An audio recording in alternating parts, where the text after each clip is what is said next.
My name is Mule Musau from the Elections Observation Group. I will be speaking to you about the summary observations by the team. So despite technical capability, which was demonstrated on D-Day by IEBC, ELOG documented a series of incidences that undermine the integrity of the process across all the affected electoral units. ELOG recognizes that elections are not merely technical exercises. They are political processes that require robust safeguards against any form of interference. And in this regard, we feel that IEBC failed to adequately address systemic vulnerabilities and external interference that undermine the integrity of the electoral environment.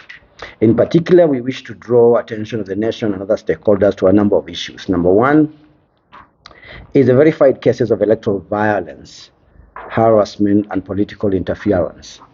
The pre-election campaign reports indicated clashes between rival supporters in Kasipul, in Malava, in Mbeere North, in Nairobi, and in Machakos. All this during the campaign period, which was fueled by allegations of monetary inducements from different political camps. Further, it was observed that opposing political camps often clashed, as was seen in Kasipul and Malava constituencies. Our observers were harassed even in Kariobangi North, where a rowdy crowd barricaded the vehicle of some of the observers, demanding cash.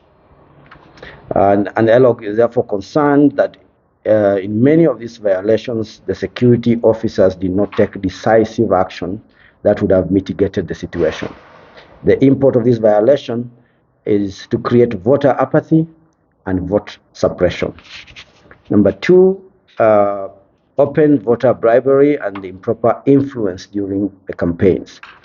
Ahead of these by-elections, our LTOs, these are the long-term observers, had reported allegations of voter inducements using monetary or material incentives, including distribution of items such as relief goods, blankets, and other goods in some constituencies. The scale and openness of these acts call to question the fairness of that electoral campaign period. And we note that the distribution of relief goods, blankets, and other material incentives during campaigns constitute, in our view, voter bribery under the Kenyan law. Both the Constitution in Article 81 in the Electoral Offences Act, Section 9, prohibit such inducements with penalties including fines and imprisonment. These practices compromise the fairness of elections and can legally invalidate results and trigger criminal liability. Number three, the involvement of public officials and use of public resources. We note that there was a concerning presence and active involvement of high-ranking government officials, which include members of the executive, both at the national and the county level, state security officials, and other public officers. Such participation and engagement from officials who by law are required to remain neutral has the effect of tilting the playing field in favor of governing political parties and influencing voter behavior as a result. This also violated both the Public Officer Ethics Act and international electoral norms on separation between state resources and election competition. Further, such overt involvement not only compromised the fairness of the campaign environment, but also projected state-backed pressure on the electorate, a phenomenon widely recognized globally as a strategy to suppress turnout and skew electoral outcomes. Further, ELOG documented and reviewed widespread public reports showing the deployment of state machinery and national security organs in ways that created an atmosphere of fear, intimidation, and obstruction. While security agencies play an essential role in maintaining order, their involvement in actions perceived as partisan undermines public trust, violates the principle of neutrality in election security management. Number four, on early campaigns, launch of government projects and development tours during the campaigns. And this is in relation with the previous point on use of public resources. ELOG noted that government launched projects and undertook and development tours in some of the electoral areas during the campaign period. For example, senior government officials in Baringo on a development tour that included launch of fiber link and rollout of public Wi-Fi sites in Kabarnet and Kabartonjo. These pre-election project launches, while good in themselves, can be conceived as part of a broader purpose where public resources are used as campaign tools, distorting fiscal planning and weakening accountability. Such actions, if not addressed, risk turning local development projects into political bargaining chips, undermining equitable and needs-based allocation of resources. Number 5, fake news, misinformation, and disinformation. Our monitors reported 48% of the disinformation that had been flagged was on political party activities and candidates. Disinformation manifested as fake opinion polls, endorsement of candidates, and fake press releases. Further, 36% of the disinformation flagged was either directly or indirectly targeted at the IBC. For instance, questions on the ongoing voter registration was misinterpreted to mean that IEBC had failed to register voters for the by-elections. And further disinformation was reported around the change of polling stations in Baringo South, which was actually due to floods. And some of the forms of disinformation flagged included fake opinion polls constituting 41% of all incidents, fake documents with institutional logos, letterheads, which included gazette notices, press releases, endorsement of candidates, which constituted 37% of incidents, and context alteration, which included the use of old images to depict a current situation, as well as use of sarcasm and memes, constituting 11% of disinformation flagged.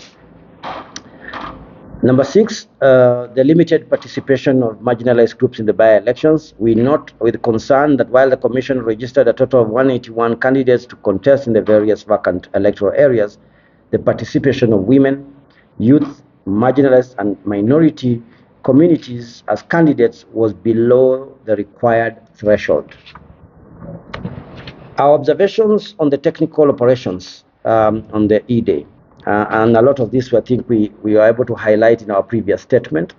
The technical aspects, which included setup of stations, availability of strategic materials, KIMS kit operations, voting, counting, and the declaration of results, were generally conducted well by polling officials, despite the politicized environment obtained during the by-election. However, a number of serious issues were noted. Number 1 is ballot secrecy breaches. In 15.2% of observed polling stations, voters were seen photographing marked ballot papers, undermining the secrecy of the vote. These incidents occurred despite existing regulations prohibiting the use of phones in voting booths. This is a critical violation of the principle outlined in Article 81(d)(1) of the Constitution that requires that our elections must be done by secret ballot. Number 2, on the assisted voters, we had concerns that we noted this in 65.9% of the polling stations that we observed.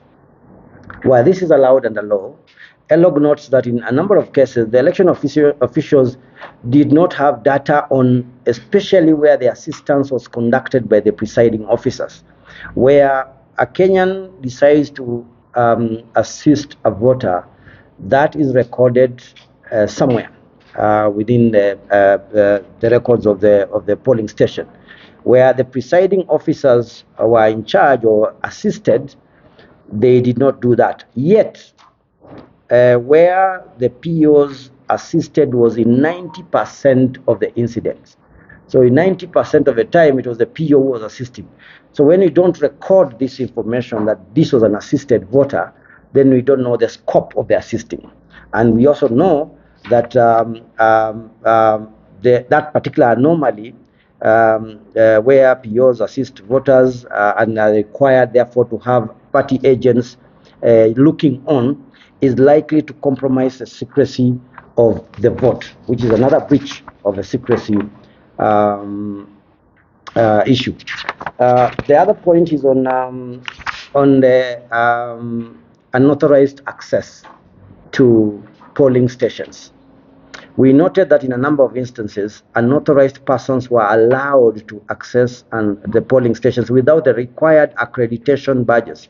For example, in Malava, examples are Malava, Kasipul, and Mbeere North, where this was noted. It's a serious violation of election laws and has the potential to create disruption of the electoral processes. A number of these individuals included the so-called political party super agents, and I think we spoke about it the last time, who are moving from one polling station to another.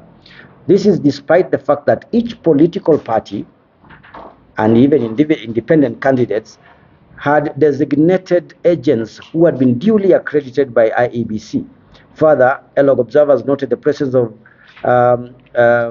two gentlemen at a polling station in Kariobangi South who were later identified by the presiding officer as members of the DCI. ELOG wishes to state that access to polling stations is strictly regulated and limited to specific individuals only. Only IBC officials on duty, accredited party and candidate agents, duly accredited observers and media, assigned security personnel are allowed into the stations. No unauthorized persons, including DCI officers or the so-called super agents, should be permitted.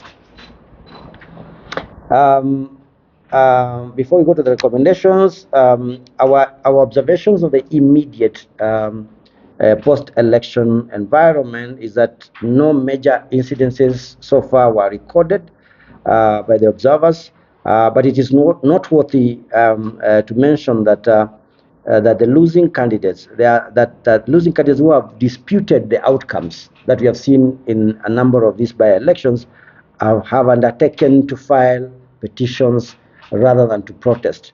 We believe this is useful in enhancing the integrity of the electoral processes because that is the stipulated approach of settling a dispute in an election. I will let the chair read out the recommendations that we have been able to. Oh, sorry, just a correction that my chair has pointed out. It is we made a reference to the presence of DCI officers in Kariobangi South. It is Kariobangi North. That's where the by-election was. So that is just a correction. Thank you.